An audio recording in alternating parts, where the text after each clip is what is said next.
pada kesempatan kali ini. Alhamdulillah pada kesempatan siang hari ini kita semua masih diberi kesehatan, kesempatan meskipun di tengah pandemi, tapi tidak menyurutkan semangat kita untuk berdiskusi, sharing terkait dengan bagaimana upaya pemberdayaan di masing-masing desa. Shalawat wassalam semoga tetap tersudah limpahkan pada baginda kita dan besar Muhammad sallallahu alaihi wasallam. Bapak Ibu yang kami hormati, mengawali diskusi pada kali ini saya akan merujuk pada tema yang sudah diberikan pada kami, yaitu membangun kemandirian desa melalui program Desa Surga dan penguatan ekonomi BUMDes. Tentu ini menjadi rujukan kita semua dalam proses kita memperkaya wawasan dalam diskusi kita. Saya sedikit mengambil apa yang sudah disampaikan oleh Pak Rudi tadi. Jadi kunci untuk membangun desa ada 3. Yang pertama smart, yang kedua adalah komitmen, dan yang ketiga jaringan. Maka sesungguhnya kita hari ini berdiskusi adalah bagaimana kita menyatukan satu persepsi, satu pikiran, agar supaya kita sama-sama dengan bahu-membahu dengan potensi yang dimiliki masing-masing kepala desa ini bisa menumbuh kembangkan semangat untuk berdesa yang utamanya adalah menuju desa surga. Apa itu desa surga? Tentu bukan sebuah kekayaan, tapi desa surga ini bagaimana desa sendiri itu memberikan sebuah kesejahteraan, kenyamanan, ketenangan, sehingga masyarakat desa tidak enggan.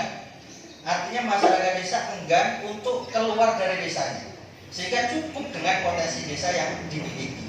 Jadi mereka sudah sejahtera, mereka sudah nyaman, sudah makmur, dan seterusnya. Maka komitmen yang hari ini kita bangun, ada pola-pola yang harus kita renungkan bersama. Pertama, ada 4 kekuatan yang harus kita paham. Yang pertama adalah kekuatan pikiran, power of mind. Kita punya pikiran, dan dengan pikiran itu kita kemudian punya semangat untuk mencapai apa yang kita inginkan. Karena seorang pemimpin di dalam satu komunitas, di tengah-tengah masyarakat, dalam hal ini adalah kepala desa, tentu kepala desa harus punya mimpi-mimpi indah dalam konsep mensejahterakan rakyatnya. Dalam satu kaidah fikih, tasarruful imam ala ra'iyati manutun bil maslahah. Kebijakan seorang pemimpin kepada rakyatnya hendaknya didasarkan pada kemaslahatan umat. Maka konsep inilah yang kemudian harus dipegang sebagai bentuk komitmen seorang kepala desa untuk menjalankan tugas dan amanahnya. Kekuatan pikiran ini kemudian dirumuskan dalam sebuah rumusan visi misi seorang kepala desa, yang itu bagian dari janji kampanye dalam politiknya. Sehingga rumusan visi misi ini diwujudkan dalam bentuk RPJMDes. Dan runutannya di situ. RPJMDes kemudian di breakdown menjadi RKPDes dan seterusnya, sehingga menjadi rumusan yang harus kita wujudkan dalam rangka muaranya untuk mensejahterakan masyarakat. Jadi power of mind, kekuatan pikiran inilah yang kemudian menggerakkan hati seseorang. Hati kemudian menggerakkan ucapan yang kemudian sering menjadikan kebiasaan tindak tanduk kita, dan tindak tanduk kita itu mempengaruhi karakter, dan karakter itu menentukan nasib kita. Maka seorang pemimpin harus punya mimpi. Maka kata singkatnya adalah hanya mereka yang punya impian yang mampu menyusun rencana dan menemukan cara untuk mencapai target impian. Baru sekarang yang saya hormati, merujuk pada membangun kemandirian. Kalau ngomong kemandirian berarti kita harus mengukur potensi, mengukur diri kita. Ngomong kemandirian, jangan ngomong kemandirian kalau kita tidak bisa mengukur potensi diri.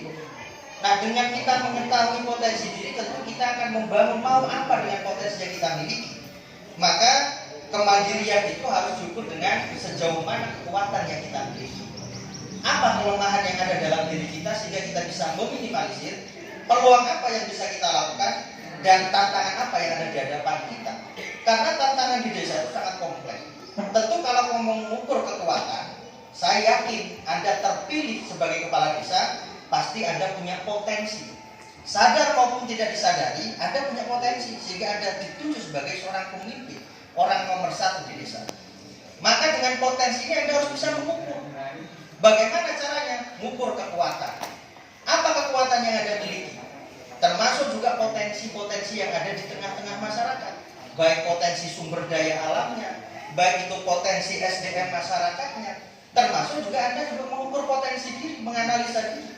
Maka dengan potensi ini bagaimana kemudian bisa mewujudkan impian-impian desa melalui visi misi yang sudah dibangun bersama-sama antara pemerintah desa, antara kepala desa dengan DPD. Ini yang kemudian menjadi rujukan awal. Oleh karena itu, maka saya pengen dalam proses memimpin di desa itu ada database yang harus dimiliki oleh pemerintah desa. Terkadang kita mengetahui di desa, kita tanya berapa jumlah angka kemiskinan, berapa klasifikasi tingkat pendidikan sesuai dengan klaster S1, S2, dan S3 atau S1 dan di bawahnya, berapa tokoh masyarakat. Maka dalam proses untuk mewujudkan target-target capaian ini, pemerintah desa harus punya database yang matang. Karena kita ini, saya sebagai anggota DPR, jenengan sebagai kepala desa, tentu punya keterbatasan. Apa yang kita miliki dalam proses keterbatasan untuk mewujudkan cita-cita desa? Keterbatasan masa jabatan Anda, keterbatasan anggaran yang dimiliki. Tidak mungkin Anda dalam periode satu periode menyelesaikan dan tuntas apa yang harus menjadi PR Anda ketika janji-janji politik di masyarakat. Saya contoh kecil, saya 5 tahun yang lalu, 2014, dengan potensi kekuatan yang saya miliki dan janji-janji politik yang saya berikan kepada masyarakat, tentu saya harus menghitung 1 tahun ini apa yang harus saya selesaikan sesuai dengan komitmen politik saya ke masyarakat. Tahun kedua bagaimana, dan terus tahun ketiga, sehingga selama 5 tahun tuntas saya selesaikan. Dan alhamdulillah di tahun 2019 kemarin saya sebagai suara terbanyak dalam kategori 4. Dari suara 3.600, alhamdulillah saya mencapai 9.632. Dan ini bagian dari ukuran kita bekerja. Maka seorang kepala desa itu tidak ada seorang DPR tidak ada pertanggungjawaban. Kalau kepala desa setiap tahun ada pertanggungjawaban, ada LKPD, ya. Tapi DPR tidak ada. DPR yang penting ngatur, yang penting memperjuangkan aspirasi. Selama 5 tahun tidak ada pertanggungjawaban. Yang ada apa? Nanti langsung dieksekusi ketika nyalon. Kalau Anda baik prestasinya, mesti Anda akan terpilih. Tapi kalau Anda melupakan konstituen, ya jangan harap konstituen akan memilih Anda. Ini ukuran. Oleh karena itu, maka bagaimana dengan potensi yang kita miliki, saya ingin kepala desa secara runut bertahap menyelesaikan tugas dan tanggung jawabnya sampai tuntas masa jabatan. Dan itu menjadi ukuran prestasi Anda. Karena kita ini ngomong politik, ya kita semuanya politik. Kepala desa itu politik meskipun dalam skala desa. Meskipun tidak berpartai, tapi secara tidak langsung bagian dari politik di situ dimainkan. Maka seorang politisi itu ada 3 hal yang harus kita pikirkan. Nalar politisi dengan nalar aktivis itu beda. Kalau nalar politisi selalu berbicara 3. Apa? 1, siapa mendapatkan apa. Kemudian berbicara akumulasi kekuasaan. Itu nalar politisi. Siapa mendapatkan apa, berbicara akumulasi kekuasaan, dan selalu berbicara menang dan kalah. Beda dengan halnya nalar aktivis, kayak LSM, kayak organisasi kemasyarakat, beda. Mereka selalu berbicara salah benar, selalu berbicara urusan dosa dan pahala, selalu berbicara urusan surga dan neraka. Kalau kemudian seorang politisi tanpa diimbangi dengan nalar aktivis, tentu akan menjadi animal politik yang hanya haus kekuasaan, bagaimana nafsu kekuasaan terpenuhi tanpa berpikir apakah yang dilakukan itu salah atau benar. Maka dalam kaidah fikih, saya lagi, karena background saya ini pesantren, la al-ghayah la tubarrirul wasilah. Tujuan baik itu tidak boleh menghalalkan segala cara, tapi hanya menghalalkan cara yang halal. Maka dalam kamus politik saya tidak pernah beli suara. Bisa dicek, tim saya banyak di sini. Bisa dicek, saya tidak pernah kalau ada orang minta suaranya dipilih, saya tidak mau. Kenapa? Karena komitmen saya punya tujuan baik, tidak perlu kemudian dengan cara-cara yang tidak baik. Ini penting.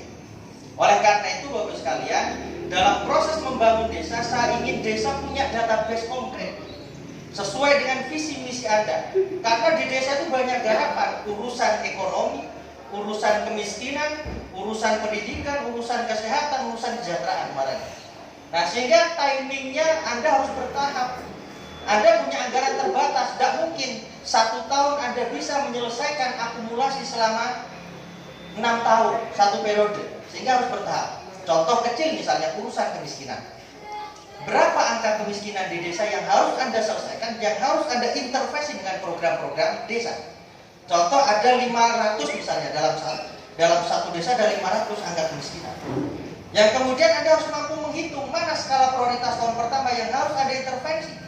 Karena setiap kali ada bantuan, mesti setiap kali itu juga ada urusan data, ribut urusan data. Yang katanya nepotisme kan, yang katanya ini dan ini, yang katanya saudaranya RT dan seterusnya. Ini selalu menjadi persoalan. Maka bagaimana cara untuk mengukur itu? 500 data kemiskinan di desa Anda, misalnya sesuai dengan DTKS. Tahun pertama kita mampu desa menganggarkan untuk 200 orang intervensi kalau itu berupa bantuan misalnya.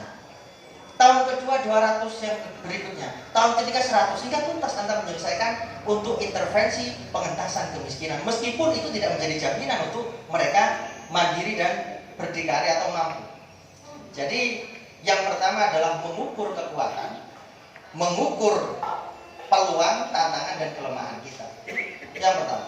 Yang kedua, desa itu kalau dalam istilah manajemen sumber daya ada 3. Ada positioning, ada branding, ada different. Positioning ya tadi mengukur analisa kekuatan kita, analisa SWOT lah kalau istilahnya kalau kita seringkali kita pelatihan. Yang kedua, positioning, yang kedua branding. Branding ini penting, Pak. Kadang orang itu tertipu dengan bungkus isinya kosong. Tapi bagaimana kita menyesuaikan antara isi dengan bungkus sesuai? Kalau Anda ke Malang kadang melihat bungkusnya besar, isinya banyak seolah-olah, tapi setelah dibuka hanya sedikit, tentu akan mengecewakan. Begitu juga sebaliknya, isinya banyak tapi dengan bungkus yang tidak menarik, orang juga akan tidak tertarik. Maka desa butuh branding. Politisi itu ada citra diri, ada jati diri, Pak.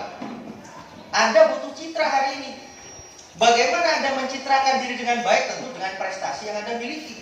Tidak hanya sekedar lip service, tidak hanya sekedar ngomong baik, tapi ternyata setelah dilihat, ternyata begini saja. Contoh misalnya ini desa apa? Taman Sari. Taman Sari itu begini brandingnya. Ternyata setelah kesini, ya ibarat orang apa ya, tidak sesuai. Setelah kesini ternyata alah begitu baik, kan gitu. Akhirnya orang kecewa. Tapi bagaimana kita memproduksi? Bagaimana kita membranding antara branding dengan kenyataan sesuai. Maka branding ini penting dengan potensi diri. Seorang politisi jenengan saya itu butuh citra diri dan ada juga jati diri. Anda bisa mengukur diri. Saya ini aslinya melit opol awean. Kan gitu? Saya ini apakah aslinya dermawan atau pelit? Terkadang kalau kita karena citra diri, sebenarnya kita tidak mau kasih, tapi karena pengen citra diri sudah tak kasih dengan semangat yang kemudian mungkin tidak semangat. Karena antara citra diri dengan jati diri kadang berbeda. Maka yang paling terpenting adalah bagaimana seorang kepala desa, seorang politisi membangun branding ini sesuai dengan kapasitas. Bapak sekalian yang saya hormati.